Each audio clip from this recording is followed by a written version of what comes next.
Bueno, pues voy a presentar la conferencia, pero antes comentaros que esta es la última charla de este año de una serie de charlas que todos los años la Academia Asturiana de Ciencia e Ingeniería, ACI, pues organiza en distintos puntos de la geografía asturiana.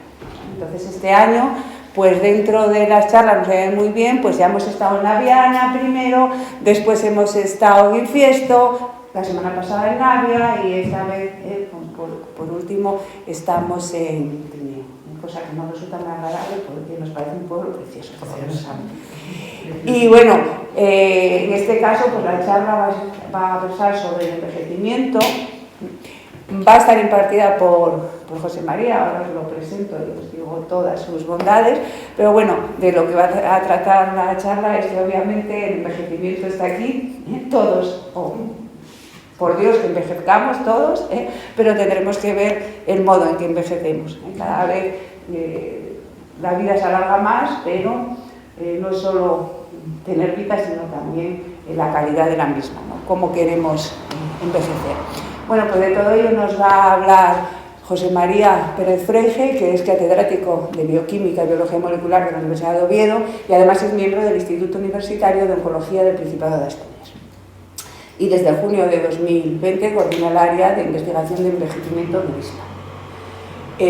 Su actividad investigadora ha abordado diversos aspectos de la biología del cáncer y del envejecimiento, empleando modelos celulares y animales como herramientas esenciales para investigar los mecanismos subyacentes a estos procesos y explotando estrategias terapéuticas que los mitiguen. Ha participado, entre otras cosas, en la generación de terapias que hacen frente a enfermedades raras como la progeria.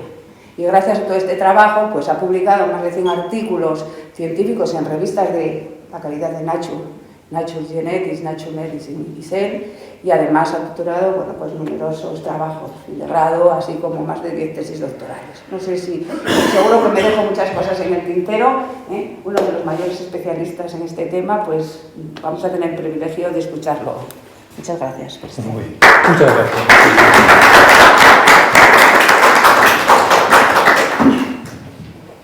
Muchas gracias, Cristina. Muchas gracias a la Academia, Mario, y a la Academia Asturiana de Ciencia e Ingeniería por darme la oportunidad de escribir este capítulo en el cuarto volumen de la revista de la Academia. Muchas gracias pues, también al Ayuntamiento de Tineo por acogernos aquí y a todos vosotros por venir a escucharme, ¿no? En esta charla pues voy a hablar de una forma, pues, en algún momento incluso como un poco deslavazada del envejecimiento. Me decía pues aquí alguien de la audiencia antes, a ver si aprendemos algo. En realidad probablemente no aprendamos mucho, pero a lo mejor sí que nos podemos hacer alguna pregunta nueva que no nos hubiéramos hecho antes, o a lo mejor podemos pensar sobre alguna cosa que no hubiésemos pensado o que no pensemos normalmente, ¿no? El envejecimiento es uno de los problemas biológicos más interesantes que podemos estudiar, ¿no?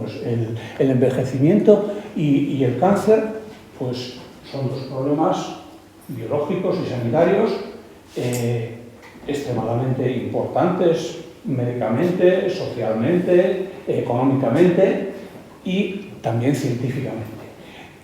Son dos procesos que son opuestos, ¿no? Para un biólogo, pues a nivel celular, a nivel mecanístico, desde muchos puntos de vista son justo lo contrario. En un caso, pues las células funcionan peor de lo que funcionaba. En el otro caso, pues es que funcionan demasiado bien, son demasiado eficaces biológicamente. Los dos, para mí, tienen una cosa en común, una cosa que las hace diferentes pues, de la mayoría de los otros problemas de salud que nos podemos encontrar, ¿no? La mayor parte de los problemas de salud que tenemos, pues el enemigo es un enemigo externo. El agente causante es un agente, pues digamos, un enemigo externo, ajeno a nosotros, ¿no? Si cuando tenemos una infección por un virus, por una bacteria, pues el agente causante, el enemigo, es alguien completamente diferente a nosotros, ¿no?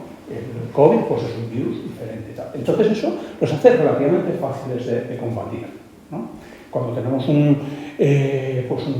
accidente, una agresión, cuando nos dan un garrotazo en la cabeza, pues el enemigo pues, es el individuo que nos dio el garrotazo, ¿no? En el caso del cáncer y el envejecimiento, el problema es que el enemigo somos nosotros mismos. El problema es que nuestra biología, la biología de nuestras células y de nuestro organismo, pues deja de funcionar adecuadamente. Entonces eso es, cuando el enemigo somos nosotros mismos, eso es mucho más difícil de combatir, ¿no? Es mucho más fácil tomar penicilina, que mata solamente las bacterias que nos causan la enfermedad y no nos hacen nada o prácticamente nada normalmente a nosotros, ¿no? Pero cuando tenemos un cáncer, pues es una célula que en la mayor parte de sus aspectos es una de nuestras células, simplemente una célula traidora, ¿no? O que luego pues, se convierte en muchísimas células traidoras. Y en el caso del envejecimiento pasa un poco lo mismo. Estudiar estas dos cosas tienen, por supuesto, muchísima relevancia económica, sanitaria, social, pero también yo creo que como biólogos es fundamental, porque si entendemos el cáncer, entendemos el envejecimiento, en gran medida entendemos cómo funcionamos, cómo funciona nuestra biología, ¿no? Y una grandísima parte de lo que sabemos actualmente de cómo funcionan nuestras células y las células de las levaduras y las células de las lechugas, viene de los estudios que se hicieron sobre el cáncer, ¿no? Cuando Nixon, a principios de la década de los 70, declaró la guerra al cáncer, pensando que lo iban a solucionar en un pispás, y por supuesto eso fue un fracaso, eso fue como lo del Vietnam de la medicina, como dicen en algún sitio, pero sin embargo se dedicaron una cantidad enorme de recursos a investigar el cáncer y con eso pues aprendió cómo funcionaban las células, cómo eran las rutas de señalización de las células, cómo las células proliferaban, cómo funcionamos. Sirvió para entender cómo funcionábamos y para entender cómo envejecemos, pues también tenemos que entender muchísimo nuestra biología. Y cuando digo nuestra biología también quiero decir nuestra ecología y la ecología pues, de la biosfera, del planeta, ¿no? Venía comentando ahí con Mario y con Ángeles y con Charo en el coche que en la página de información de la universidad, en el dúo, ponía conferencia sobre el envejecimiento del catedrático José María Pérez, ¿no? y alguien me tomó el pelo con eso y dice que vas a contarles tus últimos años. Digo, bueno, en realidad eso tendría muy poco interés porque yo creo que mi envejecimiento será básicamente como el de la mayoría de la gente, ¿no? En estas dos fotos, pues aquí lo que se muestra pues son a dos personajes muy famosos, ¿no? Dos de los científicos más famosos de los últimos 100 años, ¿no? Watson y Crick. Watson y Crick, los descubridores de la estructura del material genético, de la doble hélice del DNA, y aquí, pues a principios de los años 50, creo que esta foto es algo así como de 1954, con su modelo de la estructura del DNA, ¿no? Y aquí tenemos, pues los dos mismos señores recreando la foto, pues 40 años después, ¿no? Pues también su envejecimiento pues también parece bastante, digamos, anodino, ¿no? Es el esperado, ¿no? El esperado que pasan los 40 años, siguen siendo ellos mismos, son fácilmente reconocibles. Aquí vemos pues a Crick mucho más aristocrático, un británico mucho más aristocrático que Watson, son los dos reconocibles, serán los dos pues, más viejos, ¿no? Aquí pongo también pues para estudiar cualquier cosa que definirla, tenemos que decir, bueno, pues cuando estoy hablando de envejecimiento, científicamente me refiero a esto, ¿no? Y esta es una de las definiciones pues, que se utilizan más habitualmente en la actualidad, en la literatura científica, ¿no? El envejecimiento se define como la acumulación de daño molecular y celular a lo largo de la vida que conduce al declive de las funciones fisiológicas y, en última instancia, a la muerte, ¿no? Es muy importante por lo menos para mi discurso, pensar que el envejecimiento es el mayor factor de riesgo para las enfermedades humanas más importantes. Es el mayor factor de riesgo para enfermedades como el cáncer para enfermedades como la diabetes, como las patologías cardiovasculares, las neurológicas, etc., ¿no? Y es algo que ya a lo largo de toda la historia, ya pues desde siempre, algo que no deseamos, pero la alternativa es peor, ¿no? Entonces, bueno, todos queremos vivir, si pudiera ser, eternamente. En la mitología griega, pues se cuenta el mito de Titón, ¿no? Titón era un joven, pues, guapísimo, y entonces una de las hijas de Zeus, del padre de todos los dioses, pues Aurora, Eos, se enamoró de él, ¿no? Se enamoró tanto de Titón, pues que le pidió a su padre, a Zeus, que lo hiciese inmortal, ¿vale? Entonces, pues Zeus, por supuesto, era su hija, pues lo había concedido, ¿no? Inmediatamente, y hizo inmortal a Titón. Lo que pasa que a Aurora, a la diosa del amanecer, pues no se le ocurrió pedirle también que además de la vida eterna le concediese la juventud eterna. Y entonces pues Titón se fue haciendo viejo y viejo y viejo y cada vez más viejo y quedó condenado pues, a un deterioro pues eterno, irreversible, irremediable, ¿no? Y al final pues ya se apiadaron de él y lo convirtieron en una cigarra, creo que fue, bueno.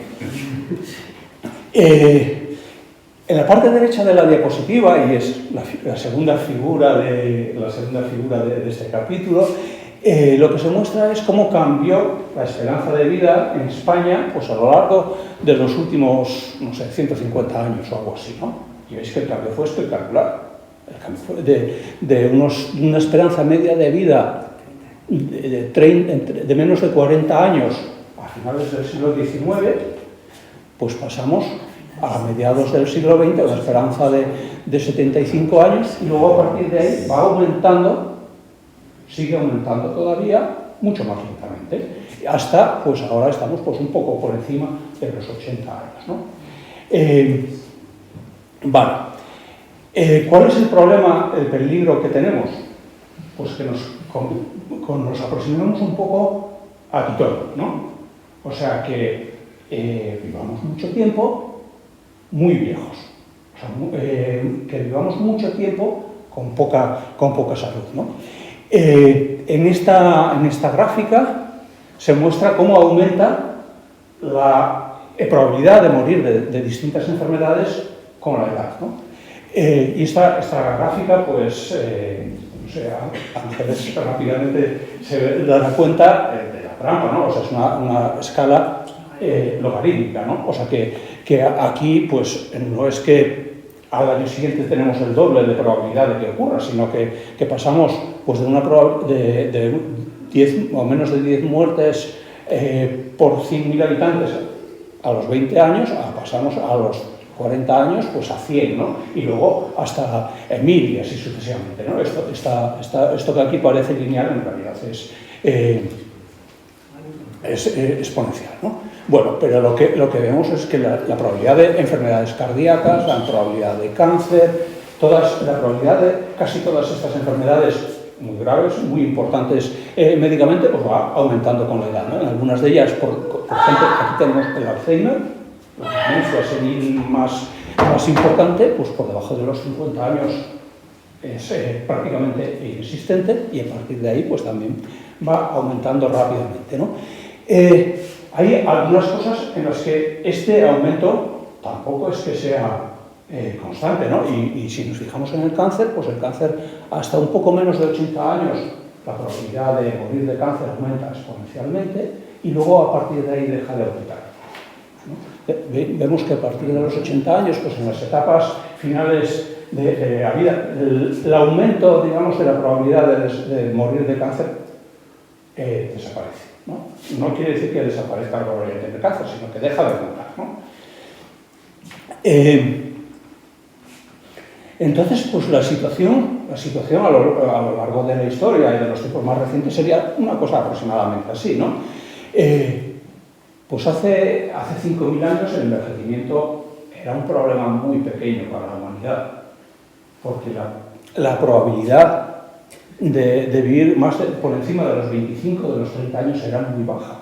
La probabilidad de que alguien se lo comiese un león, por hacerlo, un oso o que lo matase un miembro de una tribu vecina o de que se muriese de hambre, pues era muy alta y la esperanza de vida pues andaba alrededor de los 25-30 años, ¿no? Esta idea tenemos que volver luego sobre ella, ¿no? Cuando pensemos sobre los orígenes evolutivos del envejecimiento, pues digamos que ninguna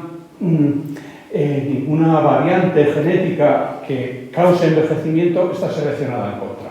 Porque al que va a morir a los 25 años le da lo mismo que sus genes le permitiesen vivir hasta los 60 o hasta los 90, ¿no? Eso entonces quiere decir que las variantes de longevidad no fueron seleccionadas por la evolución. Y eso es una de las teorías, al menos, y esto es algo que es una teoría como muy aceptada por la comunidad científica y de la que en realidad hay muy poca evidencia experimental, ¿no? Pero muchas de las cosas que hablemos sobre el envejecimiento serán así, ¿no? Algunas cosas serán muy especulativas, ¿va? Pero después, bueno, ya con el neolítico, con la disponibilidad de alimentos, con el desarrollo de algunas cosas más, pues hace 100 años la situación era un poco más así.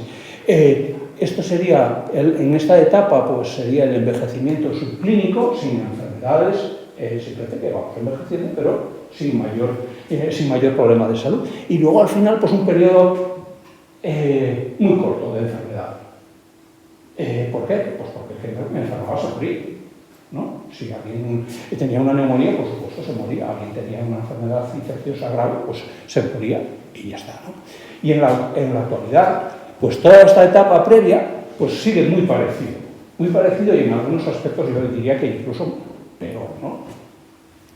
Incluso peor porque tenemos problemas que hace 100 años eran muy poco frecuentes, ¿no? Problemas de obesidad, problemas de tabaquismo, problemas derivados de la dieta occidental, de la forma de vida occidental. Sin embargo, pues la medicina lo que permitió es que tratar todas estas enfermedades y extender mucho nuestra esperanza de vida.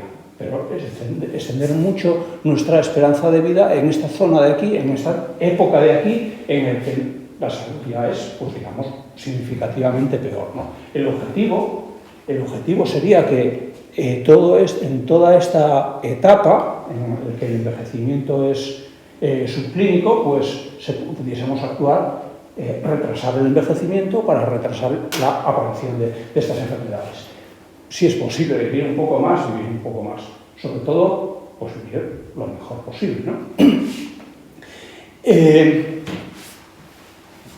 Decía que, ¿cómo es posible que haya aparecido el envejecimiento, ¿no? Llevamos muchos miles de años miles de millones de años evolucionando, ¿no? Unos cuantos miles de millones de años. La evolución, en biología, todo se explica por la evolución, o todo responde a la evolución y sobre todo ha actuado la evolución. Y el envejecimiento, ¿por qué? ¿No? ¿Por qué tenemos que envejecer? ¿Eso qué ventaja selectiva tiene? ¿No? ¿Envejecemos todos los seres vivos? No todos los seres vivos envejecemos. De hecho, yo diría que la mayoría probablemente no envejecen de forma significativa, ¿no? Pensemos una bacteria, una Escherichia coli, que se divide de forma asimétrica.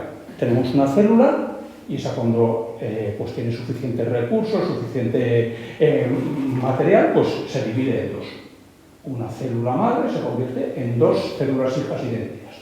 Y cada una de ellas se vuelve a dividir en dos células hijas idénticas, y así sucesivamente. Si a lo largo de este proceso de divisiones se produjese envejecimiento, pues yo qué sé, cuando tuviésemos, pues primero tenemos 2, 4, 8, 16, cuando tuviésemos 256, por ejemplo, pues se morirían de viejas.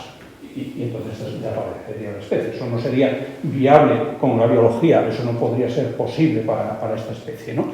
Digamos que la división simétrica básicamente es incompatible con el envejecimiento. Básicamente no. Los organismos que se dividen de forma asimétrica pues no envejecen significativamente. Hay excepciones como para todo en biología, ¿no? Pero pensemos en otra especie distinta, como la levadura de la cerveza, como Saccharomyces cerevisiae. Este tiene es también un organismo unicelular, ¿vale? una sola célula, pero que tiene un tipo de división muy diferente. Se divide por gemación. Una célula, pues, una gema, un aglutinamiento del que sale una célula hija más pequeña. Entonces tenemos una célula madre que se divide su material genético en dos, exactamente igual que estas, pero queda una célula madre con la mayor parte del material celular original, una célula hija, pues, que al principio es muy pequeña y que tiene que crecer para dar lugar a una célula igual que su madre, ¿no?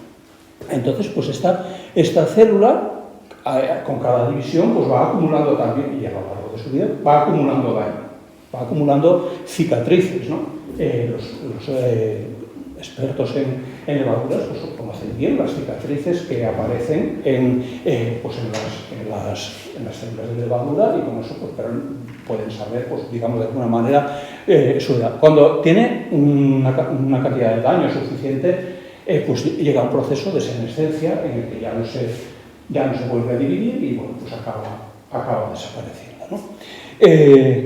Nosotros, los animales, los organismos pluricelulares, pues llevamos esto un poco al extremo, ¿no? O sea, nosotros tenemos células especializadas que son las que se encargan de la reproducción y todo nuestro organismo realmente va envejeciendo. Y todo esto ocurre de forma distinta en distintas especies, pero con una serie de mecanismos y de procesos comunes a todos nosotros, ¿no? Pero lo que os decía, si el envejecimiento no tiene ninguna ventaja selectiva, ¿por qué? ¿Por qué ocurre, no? En realidad puse este esquema porque me resultaba este es un esquema del capítulo y de este artículo que escribió mi estudiante, Antonio Tartiere, que escribimos con Carlos López Otín, en que bueno, pues se tratan de resumir las distintas teorías del envejecimiento. Las teorías del envejecimiento principalmente se dividen en dos grupos. Una es las teorías no programadas, según las cuales pues, el envejecimiento pues, es por la acumulación de daño, ¿no? Por la acumulación aleatoria de daños, y eso pues, es bastante fácil de asumir para nosotros y bastante fácil de creer, ¿no? Otras teorías, que son las teorías del envejecimiento programado, pues son algo así como si tuviésemos una especie de obsolescencia programada, como si cada especie pues, tuviese un programa que lo lleva a envejecer y que limita su longevidad máxima, ¿vale? En humanos, pues aparentemente tenemos una longevidad máxima.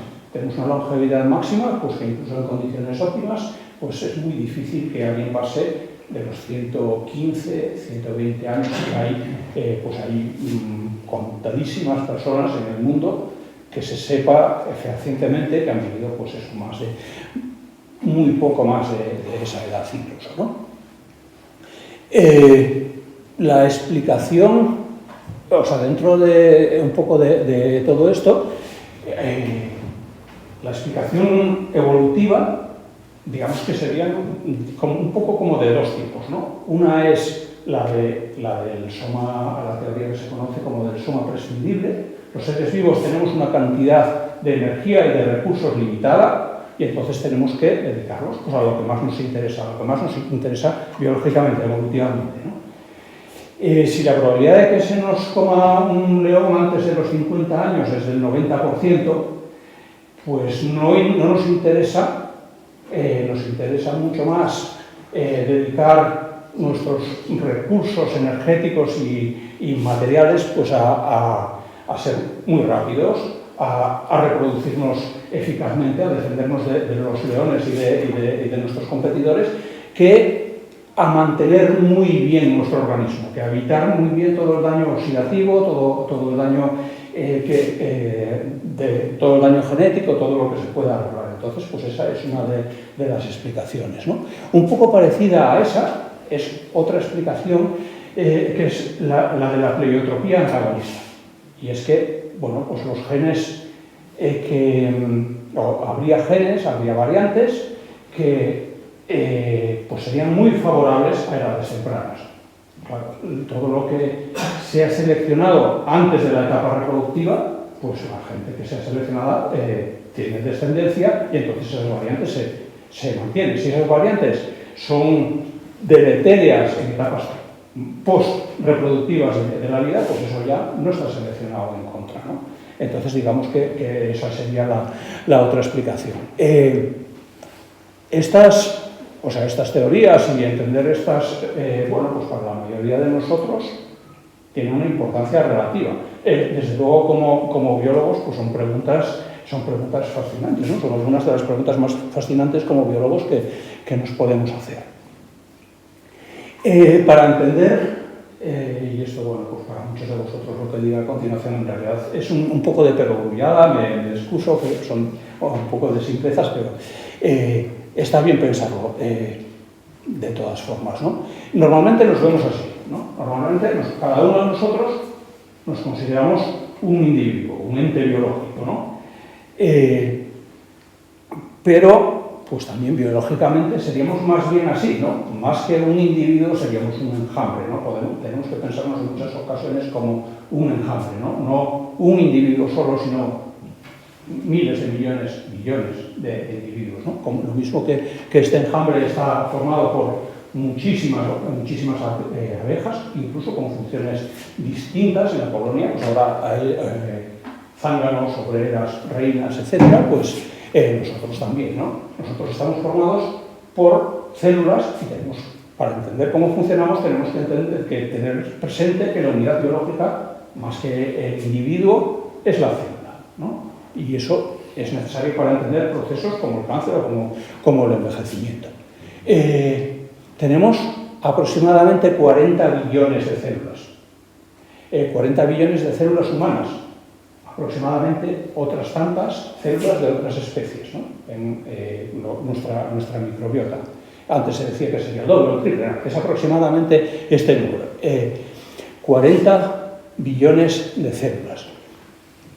Y cada una de nuestras células, bueno, casi cada una, o digamos por lo menos un 20%, porque la mayoría de nuestras células son eritrocitos, los rojos, que no es el caso, pero todas nuestras células, para simplificar la idea, todas nuestras células tienen toda nuestra información genética, ¿vale? Nuestro genoma es como un libro grandísimo con muchos tomos. Es un libro con 3.000 millones de letras. 3.000 millones de letras que, si lo comparamos con el Quijote, pues nos llamará un poco la atención, ¿no? El Quijote tiene aproximadamente 2 millones de letras, ¿vale? El Quijote tiene 2 millones de letras. Nuestro genoma, 3.000 millones, 1.500 Quijotes. El Quijote tiene un solo tomo. Nuestro genoma tiene 23 cromosomas que los podemos asimilar con 23 tomos. ¿Vale? 23 tomos físicamente separados uno de otro, pero cada uno de ellos es una molécula. El Quijote pues tiene 126 capítulos. Nuestro genoma tiene algo más de 20.000 genes. ¿Vale? Ahora bien, si pensamos que cada una de nuestras células tiene toda nuestra información genética, que tenemos 40 billones de células y que todas esas células se formaron por divisiones sucesivas a partir de una sola, a partir del cigoto, pues hacen falta muchas divisiones, no tantas como, porque el crecimiento exponencial también es lo que tiene, no tantas divisiones como trato de explicar aquí, pero muchas de todas formas. Y en cada una de esas divisiones se tienen que copiar exactamente los 20.000 genes, los 3.000 millones de pares de bases. La maquinaria celular encargada de copiar todo ese material genético es la leche, ¿no? Es extraordinariamente eficaz, es mucho más fiable de lo que lo somos nosotros. Imaginaos pues eso si en vez de hacerlo las DNA polimerasas lo hace una fotocopiadora, ¿no? Y le pones el Quijote y fotocopia, ¿no? Y luego para el siguiente coge la copia y la vuelve a fotocopiar. Y luego la copia de la copia y la vuelve a fotocopiar. Y después de unas cuantas veces que repitamos ese proceso, ¿cómo estará aquello? El Quijote sería ilegible, ¿no? en realidad nuestras células acumulan poquísimos errores y al final de nuestra vida, pues nuestras células tienen todavía, pues solamente a lo mejor unos cientos de mutaciones, la mayoría de ellas irrelevantes. El otro día pensaba, digo, bueno, esto no es que al final nuestro genoma quede ilegible, como esto que os decía de la fotocopia. Pero ahora imaginaos que nuestro genoma, en vez de ser la información para construir una célula en un individuo, sea la información para hacer un cohete, ¿vale? Y hay algunos cambios por ahí, ¿no? Y esos cambios, un cambio pues es en el tono de la pintura del cohete, pues no pasa nada, ¿no? Pero imaginaros que nos falta una coma y en vez de ser que tenemos que poner en un sitio 100,00 gramos, ponemos, se borra la coma en el proceso de la fotocopia y ponemos 10.000 gramos, ¿no? Cuando hacemos ese cohete, pues el cohete se irá, ¿no? Y eso es lo mismo que ocurre con los errores que se acumulan en nuestro genoma. La mayoría, afortunadamente, son muy poco relevantes, ¿no? También, pues, nuestras células, también, la mayoría, tenemos muchísimas, la mayoría también son prescindibles. Pero a lo mejor alguno de esos cambios pues, hace reventar la célula o hace eso, pues, que la célula se vuelva más eficaz, se divida más rápido, prolifere más rápido y acabe dando lugar a un tumor, ¿no? Volvemos al envejecimiento y a la investigación en envejecimiento y a cómo cambió esto a lo largo de los últimos 50 años, a lo largo de los más o menos 75 años, ¿no? En 1950 pues, se publicaron, o por lo menos hay recogidos en las bases de datos de la literatura científica, pues, como unos, a lo mejor, 40, 50 artículos anuales en revistas científicas, 40 o 50 artículos anuales sobre envejecimiento, con envejecimiento en el título. Esto dice la búsqueda de PubMed poniendo aging o aging en el título, ¿no? En el 75 pues ya llegamos a los 2000.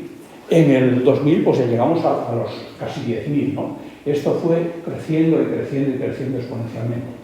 Y cada uno de estos artículos iba añadiendo pues, un poco más de información, un poco más de complejidad de lo que se sabía sobre el envejecimiento.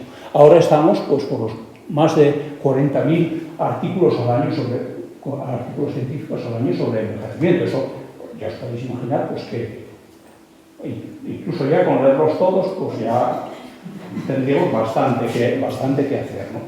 Esto lo que claro, proporcionó una cantidad de información extraordinaria y para poder manejarla, pues lo que hizo falta fue un proceso de integración. Es decir, bueno, pues dice que en el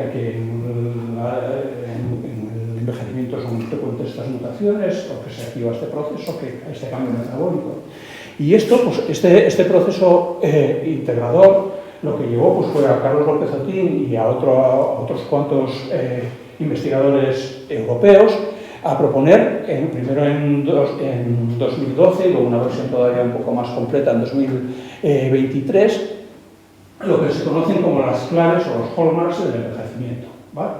Estas claves biológicas del envejecimiento son unos cuantos procesos que son más, diríamos, prácticamente universales, sino completamente universales al envejecimiento y que tienen que reunir tres características, tres condiciones para ser consideradas las claves del envejecimiento. Uno es que estos procesos se acentúen con el envejecimiento.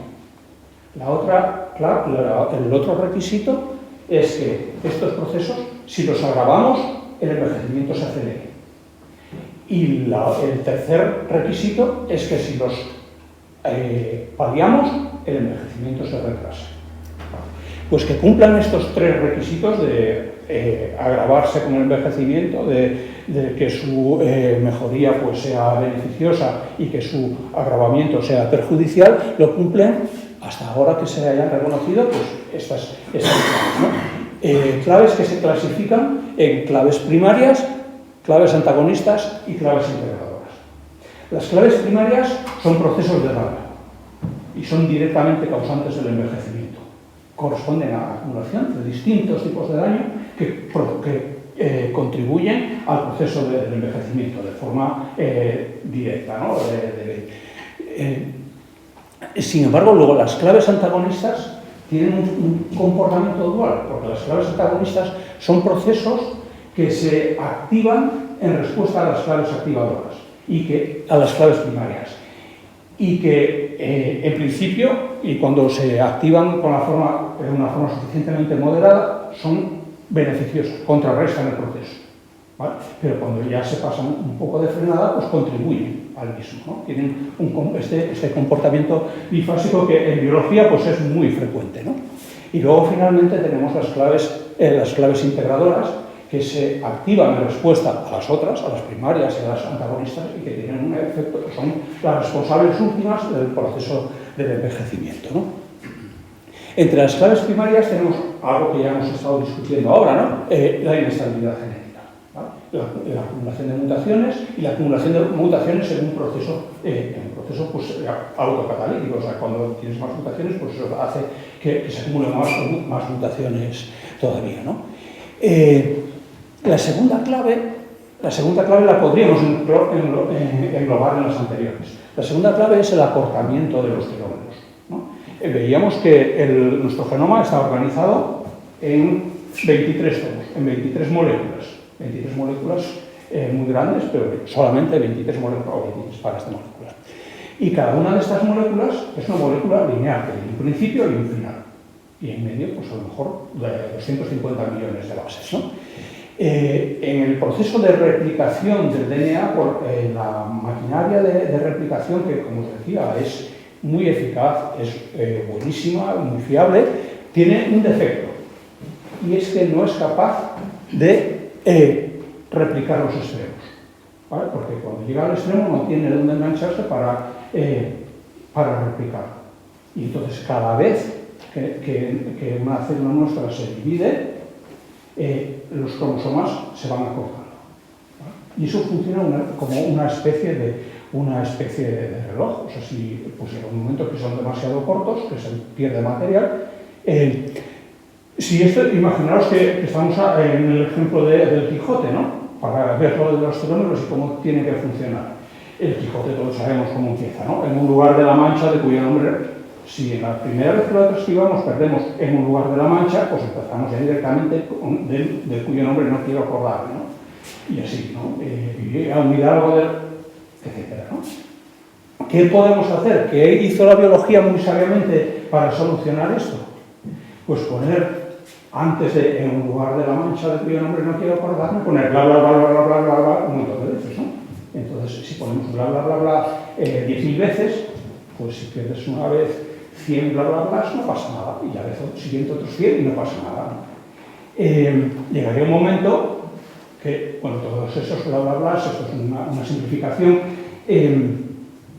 no solamente sirven para que se pierda la basura, sino que tienen una función estructural, hay una forma que, bueno, digamos en la estructura molecular de los telómeros, pero lo que hacen nuestras células cuando hace falta, solamente aquellas que realmente lo necesitan, es tener una enzima que es la que llamamos telomerasa y que lo que hace es añadir la BLAS, ¿no? Y añadir una secuencia repetida, 2, 3G, 3G, 3G o algo así. Bueno, una repetición de 6 bases muchas veces, ¿no?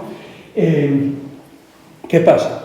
Este proceso de acortamiento de los telómeros nos protege del cáncer, porque una célula tumoral tiene que dividirse muchas veces. Si se divide muchas veces y no tiene telomerasa, pues llega un momento que ya no puede crecer más, ¿no? Y entonces, pues eso es un mecanismo que nos sirve de protección para el cáncer. Y por eso la mayoría de las células de nuestro organismo no tienen telomerasa y nuestros telómeros se van acortando. Y solamente aquellas, algunas células madre, las células de la línea germinal, pues necesitan la telomerasa para alargar los telómeros y que no se corten los cromosomas. Al resto de nuestras células les da lo mismo tener 10.000 bla, bla, bla, que 9.000, ¿no? Como os digo, esto lo podemos considerar parte de la inestabilidad genómica o dejarlo como acortamiento de los telómeros. La telomerasa es una enzima que despertó un interés extraordinario como posible diana para el tratamiento del cáncer, y hace 25 años, o un poco más, 30 años, cuando se descubrió, pero se pensaba que esa iba a ser la diana definitiva, la solución definitiva al cáncer. Desgraciadamente no lo fue, ¿no? Pero bueno. También la medida de los telómeros se utiliza como medida de la edad biológica. Y hay una empresa, o algunas de las empresas del CSIC más o asociadas al CSIC o algo así, yo creo que, no sé muy bien, las cosas no son del CSIC, no, es del CSIC, perdón. Pero bueno, sí, digamos que venden la medida de los telómeros como una forma de medir el envejecimiento y una forma que desde luego tiene también su utilidad, ¿no? Tenemos aquí otras de estas claves primarias interesantes, las alteraciones epigenéticas, ¿vale? La epigenética se refiere no a la secuencia de nuestro material genético, no a las letras, sino, digamos, a las modificaciones químicas que experimentan. Podemos tener una citosina o tener una citosina metilada. Es la misma base, que forman los mismos pares de base, los mismos emparejamientos, pero eso determina qué genes se expresan y qué genes no, qué partes de nuestro genoma se leen y qué partes no, ¿no? O las histonas, ¿no? La forma en que el DNA está empaquetado en la célula. Y esto pues también se hereda en la división de las células. Digamos, las modificaciones epigenéticas, cuando las células se van dividiendo, también se van modificando, ¿no? Esto será también, de nuevo, uno de los relojes biológicos que más de moda está, ¿no? La pérdida de la proteostasis. Tenemos nuestros genes codifican otras cosas, pero muchos codifican proteínas, ¿no? Y las proteínas son luego las que hacen las cosas. Son las enzimas que catalizan las reacciones químicas, o son las proteínas que forman nuestra matriz extracelular, que forman nuestros huesos, nuestra piel, nuestro cuerpo en general, ¿no? Para nosotros es muy importante mantener la homeostasis proteica, ¿vale? Mantener, pues, digamos que las proteínas, todas las miles de proteínas que tenemos, pues en su proporción justa, ¿vale? Porque si tenemos demasiado de una o demasiado poco de otra, pues la célula se desequilibra, la célula pues, se puede acabar muriendo. Y esto pues es otro de los mecanismos que pueden estar alterados en el cáncer, ¿no? Este desequilibrio en el cáncer, perdón, en el envejecimiento, en el cáncer también, el equilibrio proteico, la proteostasis, bien porque se sintetice porque haya demasiada síntesis de proteínas, bien porque haya demasiada poca, bien porque haya demasiada degradación o porque haya demasiada poca. Como siempre, el equilibrio, el balance, pues depende de cuánto se fabrica y cuánto se gasta, ¿no? Y finalmente tenemos esta clave primaria, que es una de las últimas que se introdujeron en el catálogo, que es la desactivación de la macroautofagia, ¿vale? Y la macroautofagia es uno de los principales procesos, o el principal proceso de limpieza de nuestras células, ¿vale? En nuestras células pues, se van acumulando proteínas dañadas, membranas dañadas, orgánulos dañados, y eso hay que eliminarlo, ¿vale? Eso hay que eliminarlo porque eso es muy tóxico para la célula. Esa eliminación tiene lugar por un proceso que se llama autofagia, la macroautofagia es uno de los tipos de autofagia que lo que permite es, pues como su propio nombre le indica, ¿no? Autocomerse, autofagia, autocomerse. O sea, la célula pues come, degrada sus propios componentes, sobre todo componentes dañados o componentes que sobran. Y esta es la clave de algunas de las dietas de las que a lo mejor habéis oído hablar o incluso practicado, pues de ayuno intermitente, de comer dentro de 8 horas y pasar 16 horas sin comer, por ejemplo, para que en esas 26 horas la célula se encuentre sin recursos, sin nutrientes, y entonces degrade, pues su propia basura, se autolimpie, ¿no? Como decía, todas estas claves son claves primarias, causas directas de daño, solamente son malas, ¿no? Las claves antagonistas funcionan de otra manera, ¿no? Las claves antagonistas pues, se activan pues, cuando hay daño. se altera la señalización de nutrientes, la manera en que la célula mide si tiene suficientes nutrientes o demasiado pocos, la disfunción mitocondrial. Las mitocondrias son la central energética de la célula, y eso también, pues, su funcionamiento también se regula en respuesta a estrés. Y este proceso de aquí, la senescencia celular. La senescencia celular de todos estos procesos, todas estas claves antagonistas, es de alguna manera el más evocador, porque senescencia ya suena a envejecimiento, es el envejecimiento a nivel celular, de alguna manera, ¿no? La senescencia celular lo que hace es que las células que estén dañadas dejen de dividirse, y eso impide que se propague el daño. Eso es bueno, ¿no? Pero por otra parte, si tenemos muchas células senescentes, esas células senescentes pues producen cosas que son perjudiciales, sobre todo cosas que son inflamatorias, etc., ¿no? Y finalmente, pues tenemos las claves integradoras. Las claves integradoras, pues, que se activan en respuesta al otro y que conducen a integrar, pues, todo el daño, todas las señales anteriores, todas las claves anteriores, y producir el envejecimiento, ¿no? Esta es la depleción de células madre, digamos, la pérdida de abejas reina en la colmena, por decirlo de alguna manera, de perder células que son más capaces de regenerar los tejidos, alteraciones en la señalización, en la comunicación intercelular, pues cambios en hormonas, en neurotransmisores, etc. La inflamación crónica, como también, pues, una de las causas de envejecimiento, y la disbiosis. La disbiosis se refiere a los cambios, a las alteraciones en el equilibrio de nuestra microbiota, ¿vale? En ese componente no humano de nuestro organismo. Cambios, pues, en la bacteriología, en nuestro intestino y del resto de los órganos, ¿no? Cuando entregué a la academia el artículo, pues íbamos por aquí. Este año, pues, Kremer, esta propuesta de Carlos López Otín y Kremer y colaboradores, pues, digamos, se actualizó con una de Kremer y López Otín y colaboradores, ¿no? En la que se introdujeron dos claves nuevas que yo creo que son muy importantes. Una son los cambios en la matriz extracelular, ¿vale? Esta es una clave del envejecimiento que nos parece, en realidad, poco que pensemos, muy evidente, ¿no?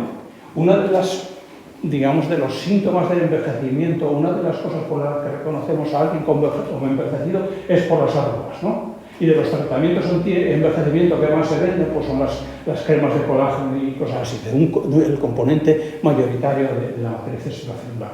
De tal manera que estos cambios en la matriz extracelular que aparecen con el envejecimiento, pues también está claro que si los aceleramos, acelera el envejecimiento, no solamente porque tengamos más arrugas y tengamos un aspecto menos juvenil, sino porque nuestro organismo funciona peor. Por ejemplo, tenemos los huesos más frágiles, ¿no? O las articulaciones, pues, menos funcionales.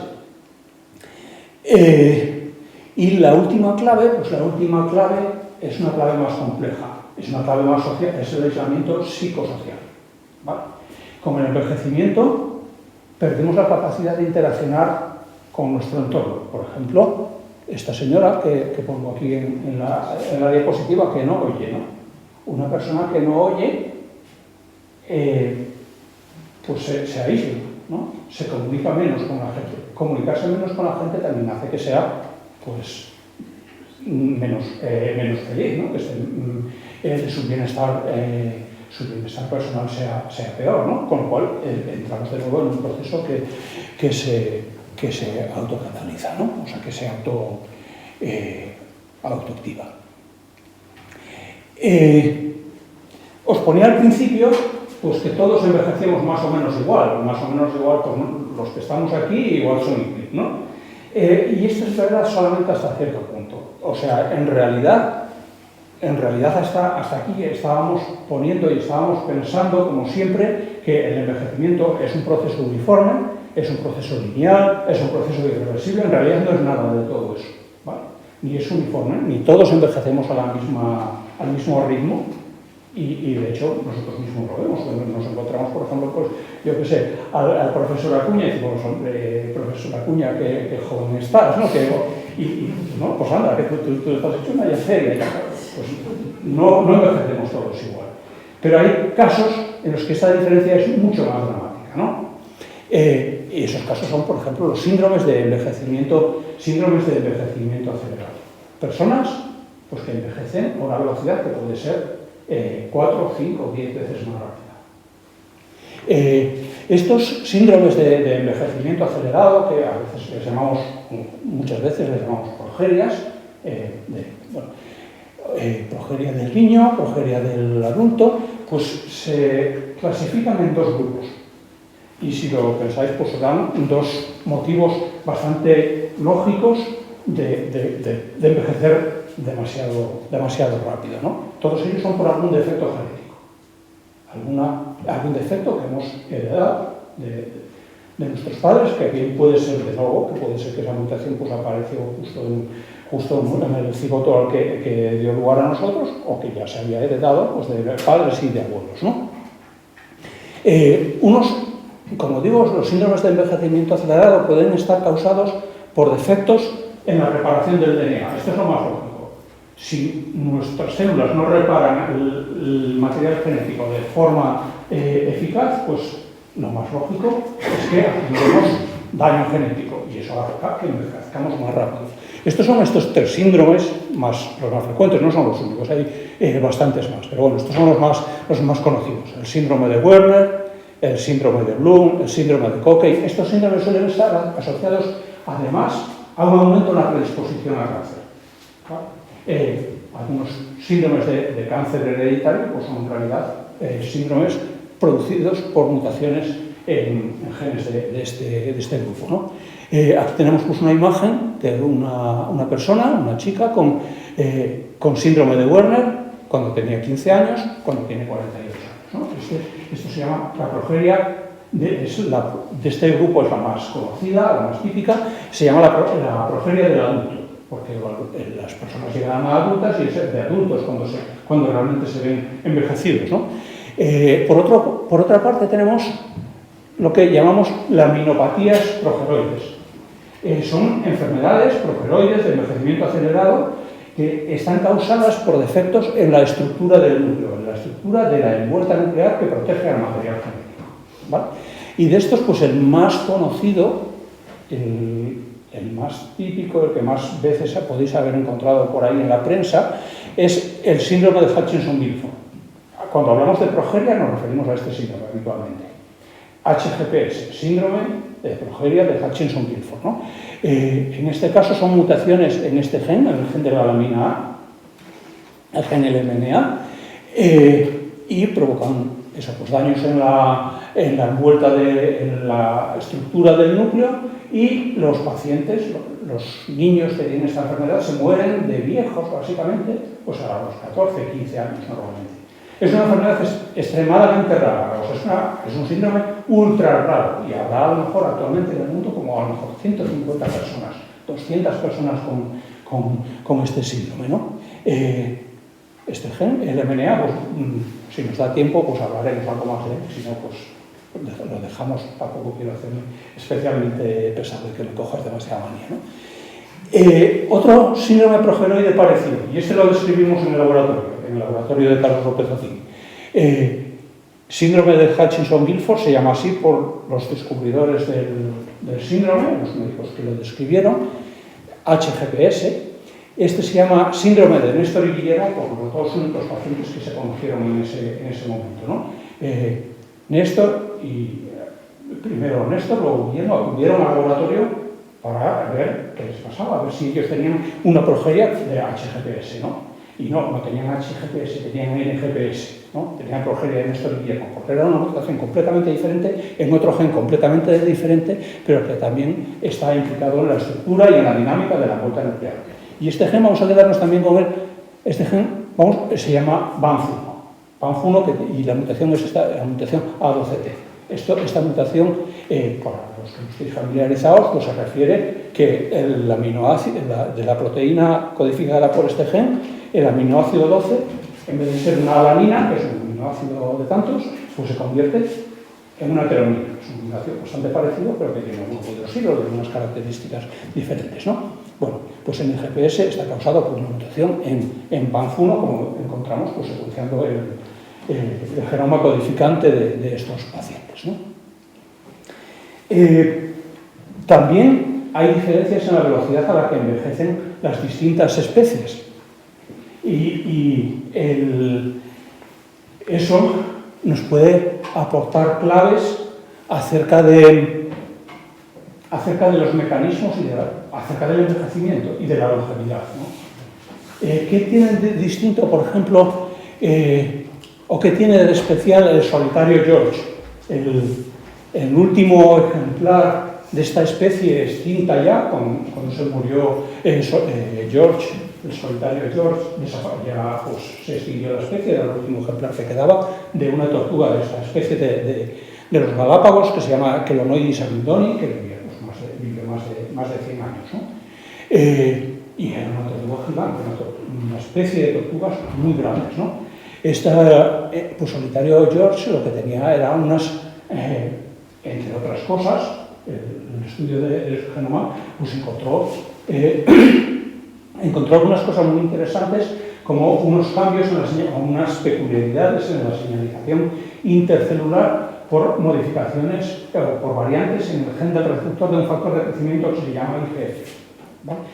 Pues estos mismos cambios son los que, o estos mismos cambios, no esos en concreto, pero cambios en este mismo gen y este sistema de señalización son los que hacen las diferencias entre los perros grandes y los perros pequeños. Y las especies de perros pequeños que tienen menos actividad de estas vías de señalización viven más tiempo que los perros grandes, ¿no? Otra especie estudiada en nuestro laboratorio, que además tuvo mucha repercusión mediática, es la medusa inmortal, Turritopsis dorni. Turritopsis dorni se conoce como la medusa inmortal, no porque sea inmortal, por supuesto es inmortal, pues si la sacas del agua se desintegra y se muere inmediatamente, si la haces cualquier... pero se conoce como medusa inmortal porque tiene la capacidad de revertir su ciclo biológico, ¿vale?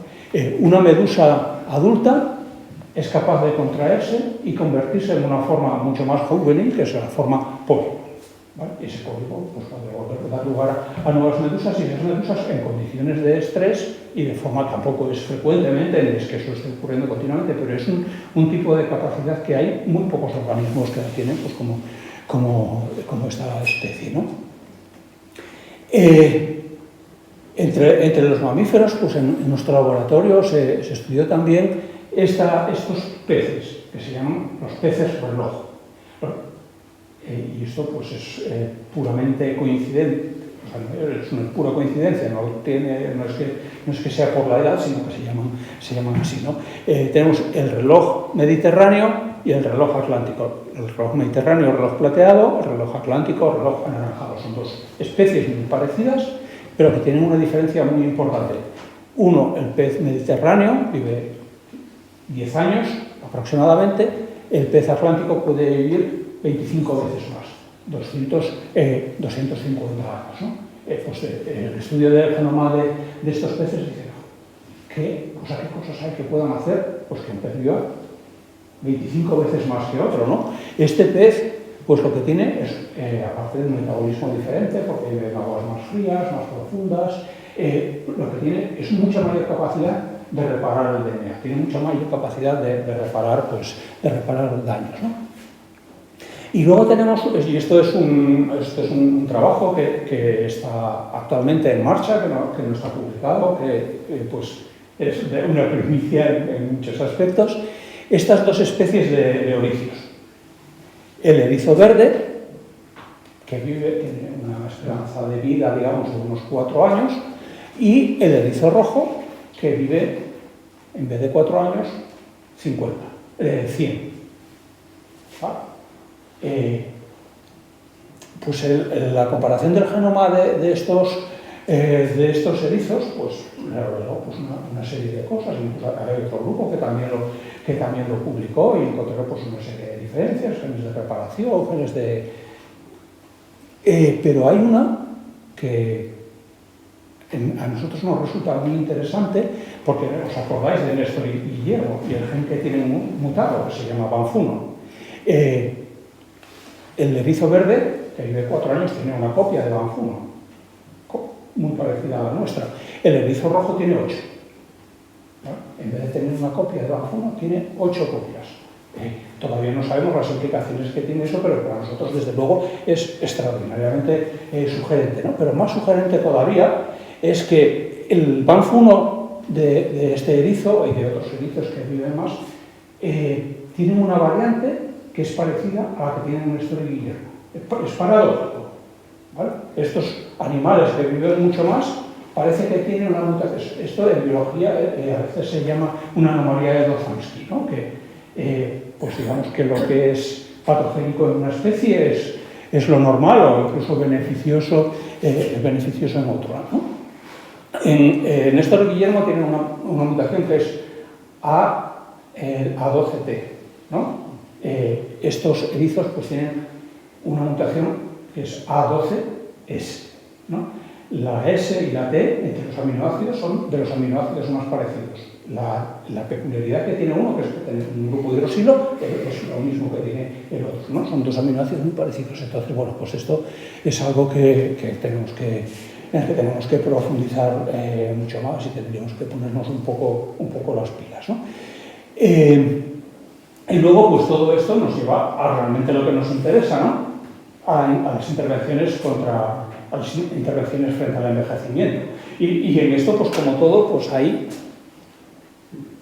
crecepelos, ¿no? O sea, hay crecepelos, un tipo de crecepelo muy antiguo, un tipo de bálsamo milagroso muy antiguo que había buscado Ponce de León pues, a principios del siglo XVI, por la Florida, ¿no? El agua de la fuente de la eterna juventud. Este frasco del agua de la fuente de la eterna juventud, pues está me parece que es en el Museo Británico o algo así, ¿no? En el capítulo del libro lo puse, ¿no? Todos buscamos un agua de la fuente de juventud, que dice, ¿qué puedo tomar yo para no envejecer? Pero la solución en realidad es un poco más dura y es un poco más trabajosa y es incluso mucho más sencilla, ¿no? Lo que tenemos que hacer pues, son hábitos saludables, medicinas preventivas, ¿no? Dentro de las intervenciones antienvejecimiento que se estudian, se pueden clasificar en estos 4 grupos: factores sanguíneos, intervenciones metabólicas, eliminación de células senescentes y reprogramación celular.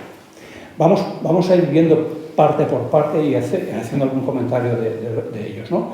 Los factores sanguíneos. Pues hay estudios que demuestran que si a un individuo viejo o un animal viejo se le transfunde sangre o factores sanguíneos de un individuo joven, rejuvenece en algunos aspectos. No sé si habéis oído hablar de un millonario americano pues, que está empeñado en no envejecer o en tardar muchísimo tiempo en envejecer. Y lo siento, se me olvida siempre el nombre. Es un tipo realmente extravagante, toma unas 200 pastillas al día, monitoriza todo tipo de cosas. El otro día salía en El País una de las cosas que monitorizaban, bueno, pues tampoco vamos a... pero se hace transfusiones de su hijo, de sangre de su hijo. Su hijo tiene 17 años y él tiene pues 40 y tantos, 50 años y pues se transfunde sangre de su hijo de vez en cuando pues para mantenerse más joven, ¿no? Existen también, estos serían factores, sería tratar de administrarse factores senosupresores, factores antienvejecimiento. La sangre de los individuos ancianos también tiene factores senogénicos, factores que promueven el envejecimiento. Entonces ahí le sería pues limpiárselos, eliminarlos, etc., ¿no? Pero esto, o sea, independientemente de las excentricidades de millonarios con mucho tiempo, mucho dinero y mucha... bueno, muchas ganas de vivir mucho tiempo, pues es un campo de estudio sólido y muy interesante, ¿no? O sea, qué factores sanguíneos tenemos que nos protejan y qué factores sanguíneos tenemos que contribuyan a que envejezcamos, ¿no? Intervenciones metabólicas. Y aquí estas son probablemente las mejor establecidas, las más sólidas, ¿no? La mejor intervención anti-envejecimiento y que más se ha encontrado en distintas especies que alarga la vida es la restricción calórica. En distintas especies de roedores, de primates, en humanos está poco demostrado, todavía falta mucha estadística, pero una restricción calórica, reducir el número de calorías pues, un 20% debajo de lo que sería lo normal, sin provocar una malnutrición, o sea, aportando todos los nutrientes que necesitamos, pues en ratones, en primates, pues alarga la vida, a lo mejor un 30%, y pues mejora muchas cosas, ¿no? Entre las intervenciones nutricionales, como decía antes, también están pues, las que afectan no solamente a la cantidad de comida, sino a la dieta, al contenido en proteínas, contenido en grasas, contenido en carbohidratos, variaciones de todo eso, o variaciones en el momento de la ingesta, ¿no? Y luego hay intervenciones metabólicas en estudio, pocas que tengan un respaldo científico sólido, pero algunas sí hay, ¿no? Metformina, por ejemplo, la rapamicina, incluso hay algunos ensayos clínicos que están en marcha y que, bueno, pues cuando haya datos suficientemente sólidos, pues sabremos hasta qué punto pues es a lo mejor conveniente tomarse metformina o tomarse lo que sea. Vamos a esperar un poco. Eliminación de células senescentes. Esto viene un poco en línea con lo que os comentaba antes acerca de la senescencia como un proceso bifásico, bifuncional, ¿no? Es un proceso que protege contra el cáncer, pero las células senescentes son dañinas, pues si provocamos la eliminación de las células senescentes, bien por el sistema inmune, bien con compuestos que se llaman senolíticos, que son específicos frente a esas células, pues eso se ha visto en animales de experimentación, pues que tiene efectos beneficiosos. Y lo último que vamos a contar aquí es la reprogramación celular. La reprogramación celular, supuestamente, con la finalidad de lograr rejuvenecimiento directo. ¿Vale? Y esto lo que consiste es, pues a lo largo de nuestro desarrollo, digamos, pues empezamos de una célula completamente desdiferenciada a un cigoto, pues la célula va proliferando y se va diferenciando a distintos tipos de células, a las células nerviosas, a las células musculares, a las células de la sangre, todos los tipos de células. Van cayendo por esta colina abajo en este diagrama, ¿no? Y una vez que llegan aquí abajo, pues no pueden volver atrás, normalmente, ¿vale?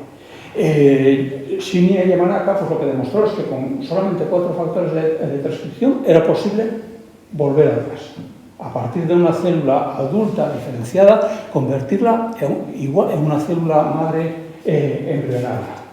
Igual, incluso, digamos, como un paso más atrás de lo que sería el cigoto, prácticamente, ¿no? O sea, una célula completa, a partir de una célula diferenciada, adulta, en una célula completamente joven, completamente desdiferenciada, ¿no?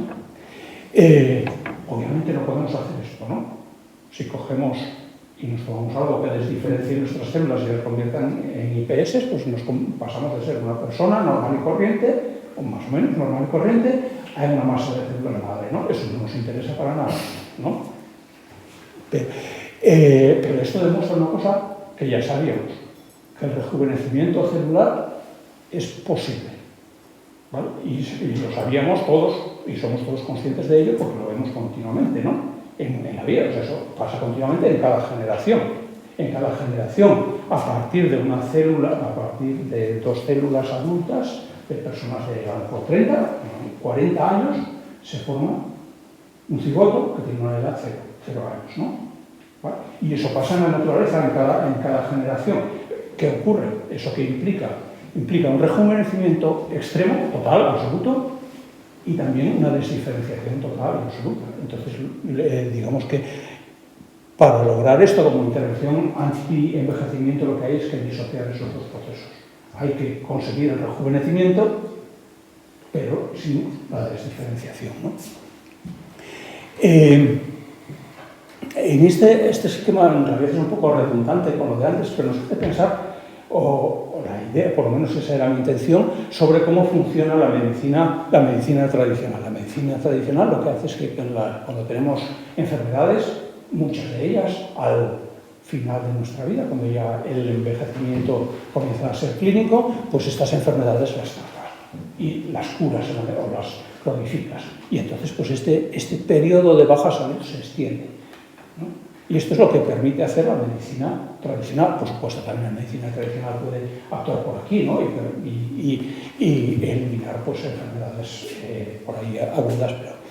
Pero la geromedicina, la medicina anti-envejecimiento, lo que pretende es actuar aquí, actuar con carácter preventivo. Retrasar el envejecimiento, enlentecer el envejecimiento, para hacer que estas enfermedades se manifiesten más tarde. Cuando se manifiesten, ya la medicina tradicional se encargará de ellos, ¿no? Este tipo de estrategias, la geromedicina, y también combinada a la medida de que sea necesario con la medicina, por lo que permitiría sería extender la vida y sobre todo extender la vida saludable, la longevidad saludable. Esto sería muy, muy rentable económicamente, porque el envejecimiento, no como el envejecimiento como tal, sino el envejecimiento como causa como principal factor de riesgo de la mayor parte de las enfermedades, pues tiene un coste elevadísimo para nuestra sociedad, ¿no? Sería mucho más rentable actuar sobre el envejecimiento para retrasarlo, para ralentizarlo, que actuar sobre la prevención y el tratamiento de cada una de esas enfermedades individualmente, ¿no? Y eso, pues aparte de todos estos trasplantes y transfusiones extravagantes, y aparte de todas estas aguas de la fuente de la eterna juventud y de todas las pastillas que nos podamos tomar, hay algunas cosas muy sencillas, ¿no? Que bueno, pues tampoco vamos a caer aquí en un exceso de moralina, ¿no? Pero, por ejemplo, pues la esperanza de vida el consumo de tabaco reduce la esperanza de vida al levantar el envejecimiento, digamos que como de unos 10 años, ¿no? Pues la obesidad grave pues tiene un efecto más o menos similar, ¿no? Entonces aquí, con estas gráficas, pues lo que vemos, el ejercicio físico sería otra intervención relativa, porque no es necesario hacer deporte del máximo nivel, sino el ejercicio físico normal, pues sería otra intervención realmente anti-envejecimiento muy eficaz, extremadamente eficaz, pues como el dejar de fumar o como el mantener pues una dieta saludable, y también con un coste económico pues para la seguridad social muy modesto, ¿no? Sí, claro, yo creo que ya me estoy haciendo un poco pesado, entonces lo vamos a dejar aquí. Solamente quería decir la importancia de medir el envejecimiento, pero bueno, lo podemos dejar para otro momento.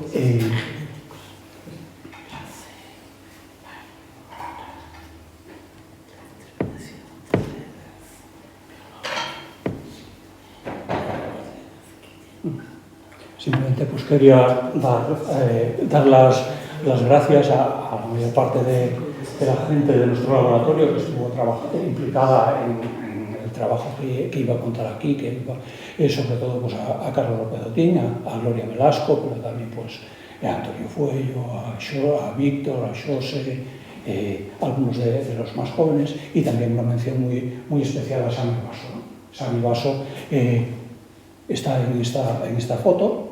Es un paciente de progeria, de Hutchinson-Gilford, que afortunadamente, y gracias al trabajo de investigación sobre envejecimiento y sobre progeria que se hizo pues, en los últimos 25 años, pudo recibir un tratamiento que aumentó su esperanza de vida un 100% aproximadamente, y en vez de 14 años se murió a los 29, y además no solamente eso, es que vivió mucho más, sino que logró algunas cosas que para él y para nosotros fueron muy significativas.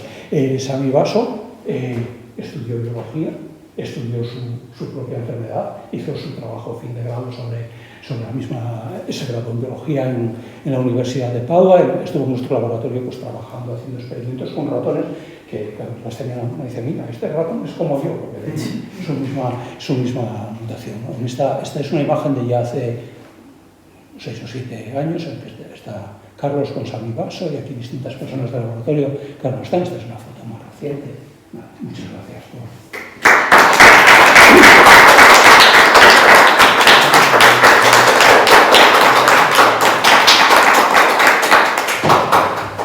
Muchísimas gracias. Sí. Interesantísimo. Ahora abrimos, aunque sea un breve turno de preguntas.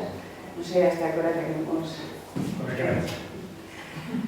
Yo por mí lo que queráis, pero... Ánimo. Yo tengo una. Antes decías que las personas a partir de 80 años no sufren o casi no sufren cánceres. ¿Por qué? Bueno, perdón. Yo creo que sí. No es que no sufren cáncer. Es que a partir de los 80 años no sigue aumentando la probabilidad de tener cáncer. No quiere decir que no tengas cáncer. Quiere decir que a los 65 años tienes la misma probabilidad de tener cáncer que tenías a los 80. ¿No? Mientras que a los 80 tienes mucha más de la que tenías a los 40. Vale. ¿Por qué? Bueno, pues hay un proceso, un fenómeno que se llama pleiotropía antagonista, es el nombre, sí, por darnos un poco de pista, pero lo que se refiere es que cosas que son buenas para una cosa son malas para otra. ¿Vale? Y hay algunos genes que funcionan, digamos, como que promueven el envejecimiento, pero que previenen el cáncer. ¿Vale? Entonces, o sea, hay funciones, procesos que facilitan que desarrollemos cáncer, pero impedirían que nos hiciésemos viejos y viceversa, ¿no? Entonces, pues en edades avanzadas, digamos que los mismos el mismo proceso de envejecimiento tiene algún tipo de papel antitumoral. Las células también son menos vigorosas, pues aunque tengan algún cáncer va a proliferar más despacio, etc., ¿no? Luego, probablemente haya otra cosa, ¿no? Y es la selección. Porque es que las personas más predispuestas a cáncer es menos probable que lleguen a los 80 años. Entonces, el que llega a los 80 años es que tenía unos genes muy buenos, tenía una genética muy buena que le permitió vivir mucho tiempo y que también lo protege contra el cáncer, ¿no? Porque creo que se nos ocurre, por ejemplo, hablaba aquí de lo del tabaco como un factor de riesgo terrible para el cáncer de pulmón, y pues podemos tener en la mente a Carrillo, a Santiago Carrillo, fumando ahí en las entrevistas un cigarrillo detrás de otro y que se murió a los 95 años. Porque tenía una genética que lo predisponía a todo tipo de toxinas, ¿no? Y eso pues es por lo que en biología pues, muchas cosas son de probabilidad y no de certezas. No sé si respondí bien a tu pregunta, porque se me... Yo tengo una pregunta sobre la restricción calórica que has comentado. ¿Se refiere, digamos, es una restricción absoluta o con relación al gasto que tienes de gasto? No, ya te entiendo. Bueno, cualquier tipo de intervención de estas, pues hay que hacerlas con un poco de conocimiento y con un poco, no decir, bueno, ahora voy a... cuando se hacen experimentos con ratones con restricción calórica, todo eso se calcula muy... de una forma muy rigurosa, ¿no? La cantidad de comida que les tienes que dar y tal. Entonces, no sé decirte exactamente. Pues, digamos, bueno, pues si yo hago mucho, tengo mucho más consumo energético, obviamente necesito mucha más energía, ¿no? O sea, Si camino 20 kilómetros diarios, pues necesito más energía que si camino. Luego en realidad tampoco es tantísimo, porque cuando dices, hice una cantidad de café y luego empiezas a calcular ahí las kilocalorías y dices, joder, porque para eso ya me vale la pena a mí, ¿no? Si total me como una magdalena y es muchas más kilocalorías de las que caminé, ¿no? Pero sí, o sea, los trabajos rigurosos sobre restricción calórica están hechos de una forma totalmente controlada, ¿no? Porque los trabajos con entonces hay que cortar muy fino la carga porque si no es todo... Sí. Bien. Yo quiero hacerle una pregunta. Por ejemplo, en una familia que hay 2 personas con cáncer, ¿puede ser hereditario y haber más? Bien, o sea, por supuesto, por poder en biología prácticamente todo puede ser, ¿no? O sea, 2 personas, o sea, una familia... Sí, sí, por ejemplo, la mía persona. Mi padre tuvo cáncer, no falleció de cáncer, se curó y falleció de un derrame cerebral, y luego mi hermano lo tuvo y duró 5 meses. A ver, hay familias con predisposición genética al cáncer. El cáncer no se hereda, ¿vale? Es cáncer, no es una enfermedad hereditaria. Lo que se hereda es la predisposición, ¿no? O sea, esto es un concepto muy importante y que las personas, mi mujer hace el consejo genético del cáncer en Educa y entonces pues es algo que también insiste mucho, ¿no? A ver, en una familia puede haber 2 personas con cáncer y no tener predisposición especial, no tener predisposición genética. Si las 2 personas suman, eso es equivalente a tener una predisposición genética. Sí.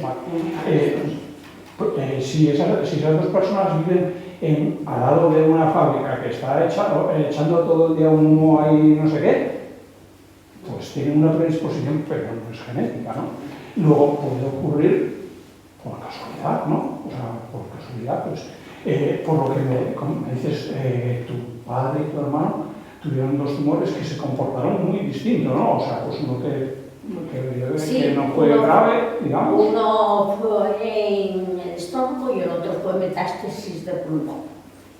Entonces, bueno, yo no puedo decirte, no hay predisposición, no, en tu familia no hay predisposición al cáncer. Es que a mí me come un poco el coco, pero no me atrevo a preguntárselo a mi hijo, a Rafael.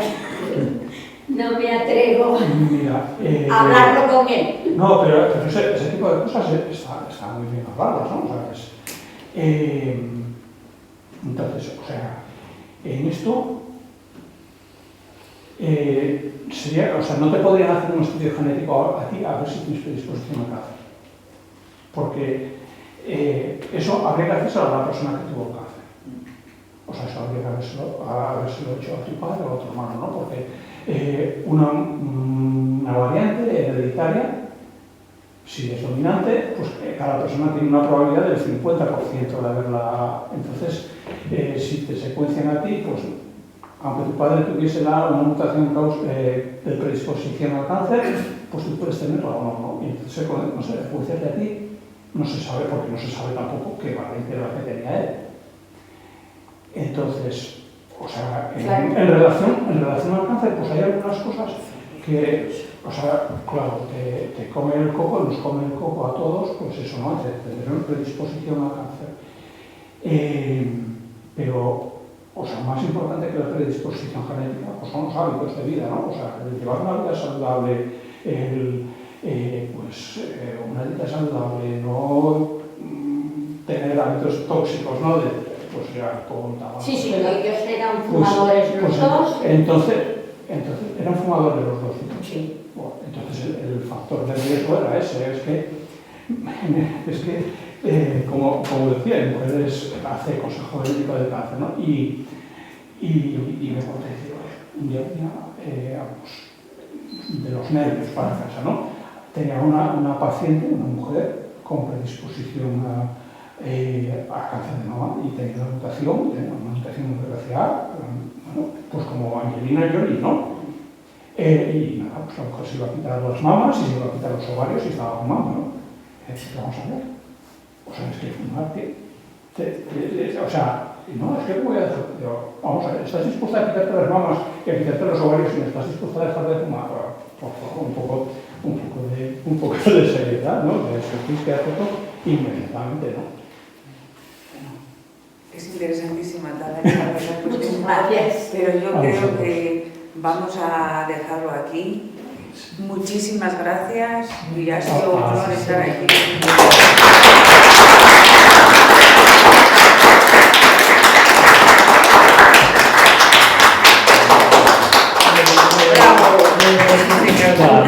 Muchísimas gracias.